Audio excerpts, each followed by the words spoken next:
In this panel today, our experts will talk about different aspects of resilient health systems, how to foster them even in fragile settings in countries that are affected by conflict. We know that even in times of emergencies, babies continue to be born and people need life-saving medical help. 80% of the poorest will live in fragile context by 2030. And now 25% of the population in the world live under conflict. And we also see that there is a correlation between climate and its impact on health. Building local capacity, that's exactly what is needed. We need to build a local capacity, and local capacity is about building local health workforce, training local health workforce. It's about ensuring that the countries in fragile and conflict settings have essential medicines, essential equipments, stock on hand enough for them to survive shocks. Il faut ramener les donateurs dans un système intégré, parce qu'on a vu que le système qui est très désintégré, où les choses se font en silo, malheureusement, on n'est pas très efficace.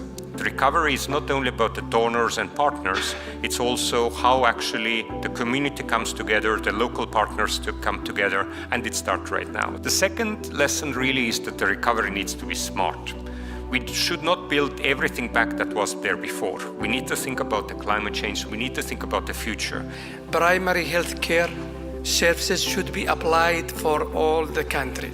And we focus many of our resources, even our partners, how to supply the primary health care service around the country, because only 50% of the health facility is working in Yemen. We learned from the example from Yemen that we as German Development Bank cooperate with UNOPS in such a fragile and conflict-prone area because we really have to look how to be most efficient in a setting where it's difficult to just rely on the standard approach. Sometimes you may have the money, you may have the policy, but you still cannot deliver. Why?